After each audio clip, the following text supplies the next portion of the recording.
Okay, and we are officially live. Cool. Awesome. I had to fix a few things, connection wise, but we're here. I'm glad, and we get to actually do a live episode of Chiller. If you're new to the channel, hit the like button, add me, subscribe. I'm Drizzle. This show is basically about paranormal stuff and your experiences with scary things that have happened to you in your life. Um, I grew up in a haunted house myself, in a, well, we'll just say like kind of like a country town in Michigan. Um, so I've experienced quite a bit of things myself. Um, and let's get into it a little bit. First and foremost is there anybody out there who have had any experiences with going to abandoned places that were kind of creepy? Did you experience anything? Did you see anything? Um, Cemeteries are always another thing. Abandoned buildings like churches, schools. Um, and have you lived in any houses, honestly? Has anybody lived in any houses out there that might have had some paranormal activities or poltergeist activities? Um, my family actually had to sell our house because it was right down the street from a very old cemetery. We think that the earliest grave might have been 1812, possibly 1814, maybe something around there. Um, there was a lot of creepy things that happened in that area. Um, Anything from hearing things, seeing things. I wanted to do this because Halloween is in a few weeks from now. It's October 1st, so I figured I would do a live version of Chiller. Um, and my experiences were very very bad. Um, I actually had something that was pretty much following me because when I was younger, my friends and I pretty much snuck into the cemetery, and we had heard some legends and some things about the Swamp Lady, which was a daughter of a mayor, actually the original mayor of the town. He didn't really like that she was dating somebody who was lower class.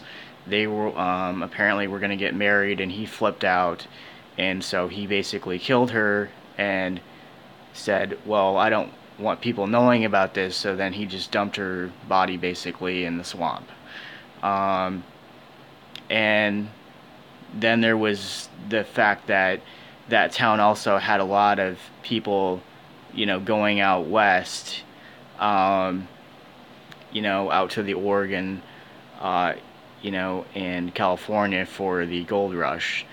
And it was an experience that I'll never forget because that night alone, it scared one of my friends to the point to where he never came back over to my house ever again.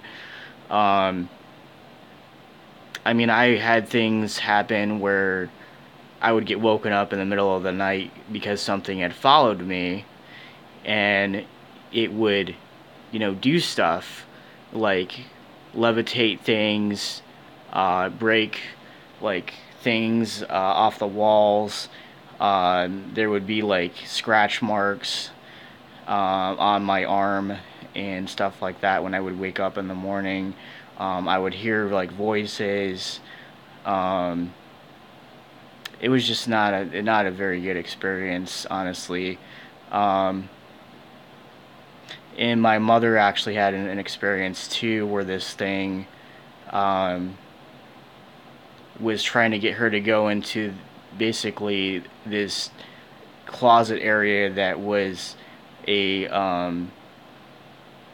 spice area where people would basically store like spices and food and things like that, and I guess you could say it was kind of like a little cellar. Um, this thing was actually trying to get my mom to go in there when she was actually cooking dinner. It would kind of talk to her and try to get her to go in there. Apparently, it wanted to do something to her. Um, and then it scared my sister, my younger sister, to the point to where she refused to stay overnight in that house. There was creepy stuff that happened even before that, actually, when we first moved into the house. There was a tall shadow of a man that was basically looking at my sister and I. He had a cowboy hat on. He was, from that era, basically. My sister actually saw the specter. Um, Basically, when she was getting out of the shower late at night, she saw this figure basically floating through the hallway. So we just called him like the Dark Man, pretty much. That's what she told me. Um, so in that area, if you go in the books in the town hall, it talks about how many people had died from illnesses trying to travel out west. Um, and there was something like, I want to say, over 150 people had died from this disease, and they were buried in that cemetery. Um, and what's really interesting is right down the road from that is a horse ranch, and even the owners of that actually had come to me later on and had said, my horses are spooked all the time. We have to keep them in the barn at night because we can't let them out, because if they do, they basically run away and we have to figure out where they are. Um, there's a lot of legends in that area. Anything from like Indian burial ground to, obviously with the death and stuff of all of those people, plus the prom queens, that it was really strange, but like 3 years in a row, there were like prom queens that were killed on the exact same night every year, with car accidents. Um, and it was just one of the creepiest towns that I've ever lived in. And even to this day, I still don't really want to go back there. Um, I don't know. It's just one of those things that I don't really prefer to, uh, talk about to too many people. Um, I've also lived in a haunted apartment in the Detroit area, um, where I wouldn't have moved in there actually if I would have known the history of the apartment.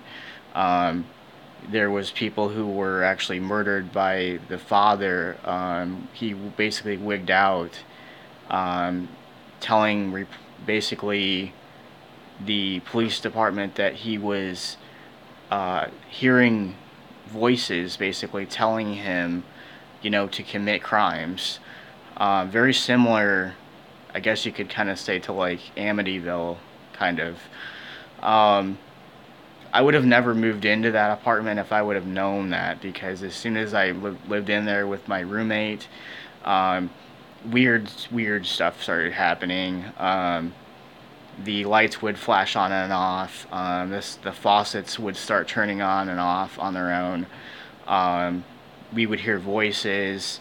Um, I came home from work one day and there was something actually written on my computer screen, um, that said like, "Get out. I can see you.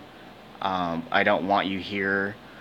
Um, so yeah, it never really fails.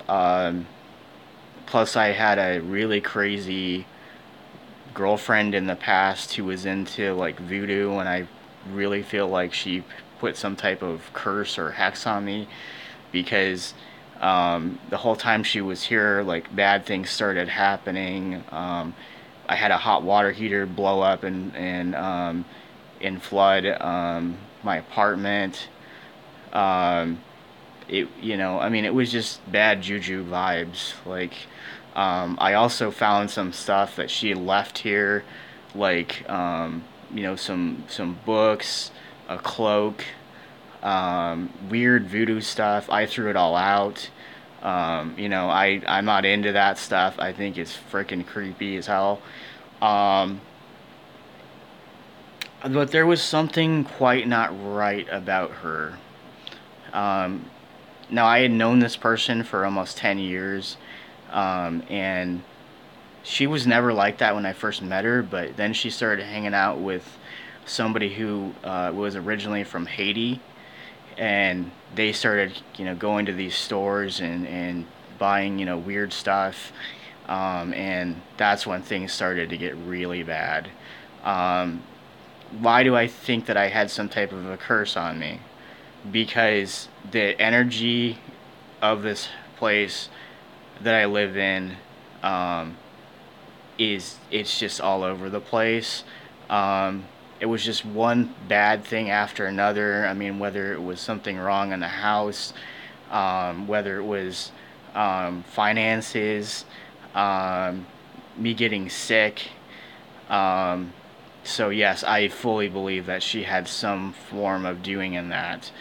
Um, what do you guys have in your past? Have you had any experiences where you can't explain what happened? Um, I had another incident when I was going camping when I was 15, and we were in the middle of rural America, or yeah, I guess you could say rural. We'll say Pennsylvania, and we were, camping out. It was a family thing, and we didn't really believe the guy that was basically running the park because he said that there was some areas of the campgrounds that people didn't stay in because there was like really creepy stuff that would happen. My family um, at that point in time didn't really believe that stuff. It was all like nonsense to them. But as you'll find out throughout this, it's not nonsense.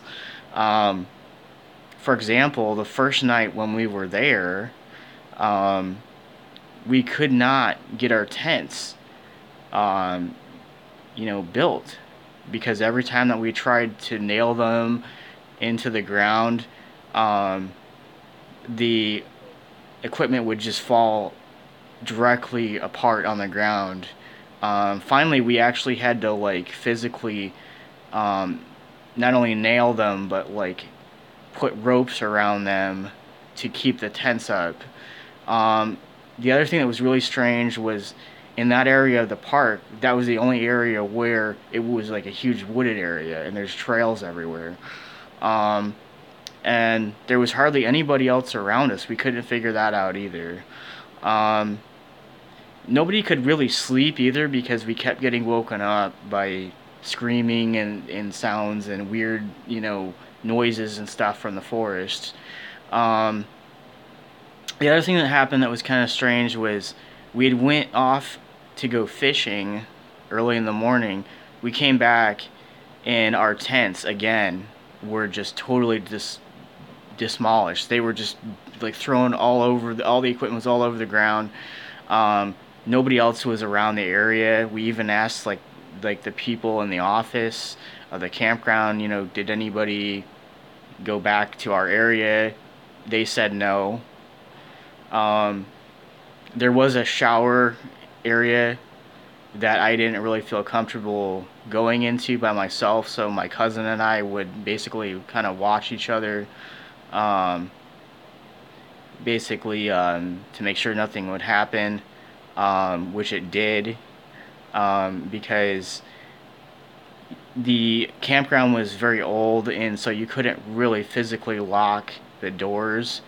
So we had incidents where we were both in there like getting ready for the day, and all of a sudden the doors would just like fly open, um, and we couldn't figure that out either. The other thing was we kept smelling like this mildewy smell, which we just thought it was like mold or something, like maybe in the showers or whatever. But it just didn't make any sense. Um, and my cousin and I, when we were actually heading back, we had saw a few things that didn't make a whole lot of sense. Like there were uh, what looked to be like maybe some type of an old cemetery further back in the woods. So he and I kind of investigated it, and yes, there were like Native American, things back there. We even saw like a few Indian beads, and like, Native American, I guess you could say like plots. Um, so I think that people should have more of an open mind as far as is things that could happen to you, not only in your own life but in the supernatural, because I feel like things can happen to anybody. It doesn't really matter. Things can follow you. Um, I'm a full believer in that because that's what happened to me. Um, and in fact, I'm gonna have to actually sage my place. Um, I've done it once already, but I'm gonna have to do it again because I still feel that juju vibe going on here. That there's something not right. Um, and I'm kind of sensitive to that stuff because I've seen things, I've heard things, I've experienced things. Um, so, has anybody had any creepy things happen on camping trips or going to, you know, um, forests or, abandoned houses or anything like that? Have you guys experienced anything creepy yourselves? Um, I'm a full believer in the paranormal. I feel like it is something that's real. Um, I know that some people think that that's nonsense and it's all in your head, but I don't feel that way. I've had things happen to me. Um, what is the creepiest thing has ever happened um, in your guys' lives?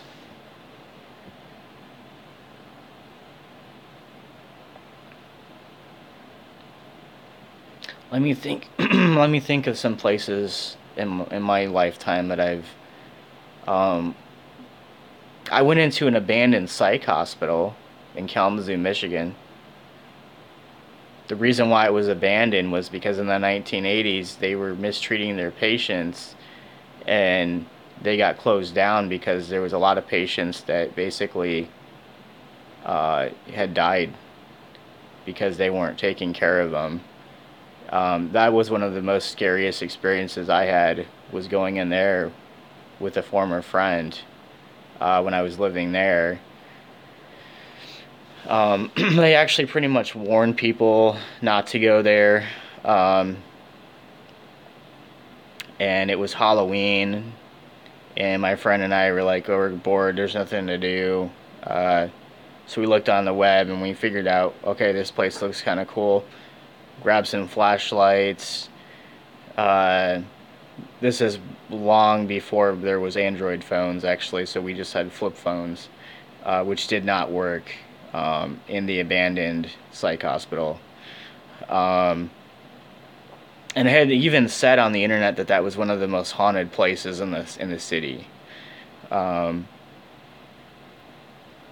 and what's bad about that is we had to keep putting batteries in our flashlights.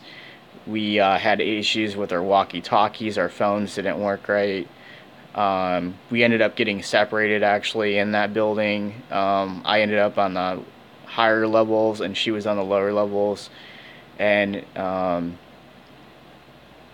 we actually saw what looked to be the figure of a woman crossing from left to right and then going straight into a wall.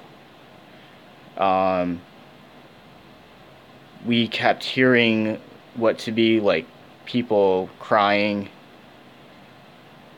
and that was pretty much the last straw for that. She and I pretty much bolted out of there. Um, we were kind of dumb that night because the following hour after that, after being scared pretty much shitless, we decided, okay, well, since we've already experienced this, why don't we head ourselves over to Woods Lake? Which Woods Lake is one of the most haunted woods in Michigan. There's poltergeist activity. Supposedly, there's some type of a half man, half wolf creature that people have said that they've seen. They used to have carnivals back there in the 1930s and 40s until there was an accident to where the Ferris wheel actually physically fell apart into the lake, and then the people who were on the ride actually drowned to death. And supposedly in the lake you can actually hear people screaming, "Help me." So we decided to go there, and it was not a good experience. Again, I mean, I was terrified beyond belief. As soon as we got through the fence, because it's fenced off, you have to go, you have to sneak through the fence because they don't really let people in there anymore. Well, at least in that section, honestly. The other section by where the beach is, they do let people in, but not where we were at, no. The first thing that she and I noticed was there were no animals anywhere. There were no birds. In that section, there were dark clouds, like it was going to start downpouring at any point in time. And what was strange is, like, that was the only area that had clouds with rain clouds. It had this really weird smell to it. The other thing that we did was we were looking around by where the side of the Ferris wheel had supposedly fallen in the lake, and we found like a bunch of old like newspapers and things like that about what happened. We started reading them, and as soon as we started reading them, we started hearing like crying and moaning and weird stuff. We don't know if people were in there messing with us or if we were actually experiencing. We kind of feel like we were kind of experiencing things because we were seeing like bright lights off of the lake that would just kind of float up from the lake, and they were like green, yellow, and blue. And then there was like this mist that was like all around the lake. What pretty much did it for me, and what made me pretty much grab her and say let's go, is we could have sworn that we heard something saying our name, both of our names, and we were like, okay, we've had it. This Halloween is over with. We're getting the hell out of here. So that's just something that, happened to me. And, I've experienced lots of crazy stuff. So that's just a few stories that I wanted to talk about. Comment in the section below if you've ever had anything creepy happen to you. Have you lived in a haunted dorm? Maybe have you? I've heard a lot of stories about some older colleges being haunted too. There's even a rumor around Notre Dame, actually, here in South Bend, that there's dorms that are haunted. So yeah, I just wanted to do a live version of Chiller because I haven't done an episode in a long time. And, I just wanted to see how everybody kind of feels about the subject of paranormal stuff and creepy stories. I might start doing a few more episodes maybe throughout, this month because it's Halloween. My cousin, actually, he was driving home. This was during Christmas of 1999 from Lansing, Michigan. And he was taking some of the back roads. And he thought that he saw some type of man in the middle of the road, um, wanting a ride basically down to the gas station. Um, and basically, what happened was he tried to help this guy basically get to the gas station, and this guy was pretty creepy. He said he had like dreadlocks. He what looked to be like a worn out T-shirt. He said that might have had blood stains on it. Um, but I think what really did it for my cousin was not giving this guy a ride was because this guy had a knife in his belt buckle. And my cousin's like after he saw that, he jumped in his car and sped off. And he says he still remembers that to this day. That that guy apparently maybe he was like a hitchhiker who was killing people. Um, so you never know. I mean, you never know in this world what could possibly happen to people. Um, so yep, this is Chiller on Drizzleland. Um, yeah, what scary things have happened to you? Have you met any crazy people in your lifetime? Has anybody ever tried to steal your car or, break into your house? Speaking of breaking in to a house, my older sister had a obsessive boyfriend when she was in high school who not only would track where she was through her friends, but he would randomly show up at our house. He would also spray paint stuff in the driveway, like threatening stuff towards my sister if he did not receive a call from her, And it actually got to the point to where he actually did break into our house when we were not there. And not only did he go through my sister's stuff, but he also took a shower in our house. And then luckily he was caught actually breaking into a neighbor's house because he thought my sister was hooking up with this guy. And he actually went to jail because he was basically stalking my sister. And she still talks about it. And that I think that's a reason why she blew off all contact with most people in my hometown. So there are like lots of creepy people who become obsessed and they will stalk people. They'll do everything they can do basically to get a hold of the person. And so that was kind of creepy for my family too. Um, what else here? My aunt bought a cottage in Union, Michigan by Robbins Lake. This is back in the early, I want to say, 90s. And the rumor was that there was a house in the middle of the forest, and in the 1970s, this guy basically would kidnap people and hold them hostage in there.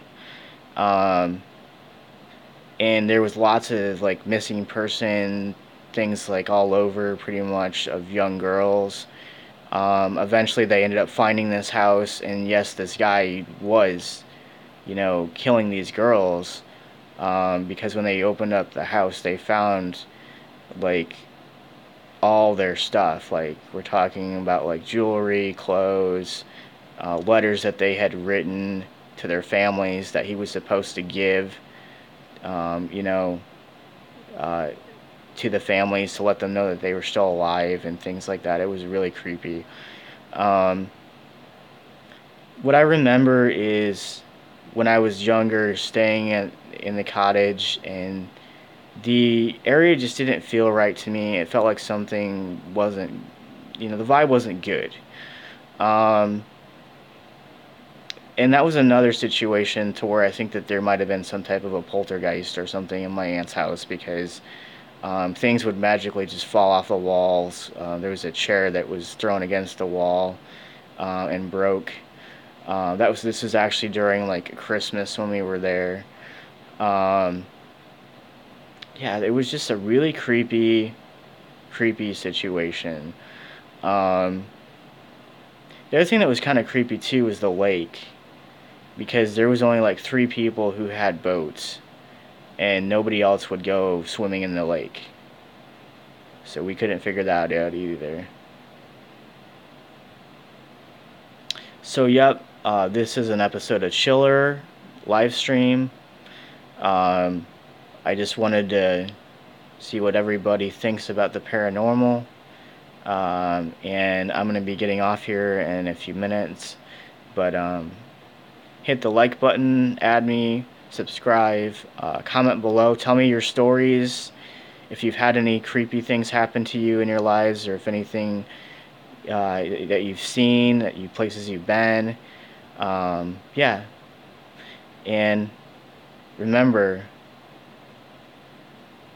the only fear you have is the fear within yourself. Peace, everybody. I'm out.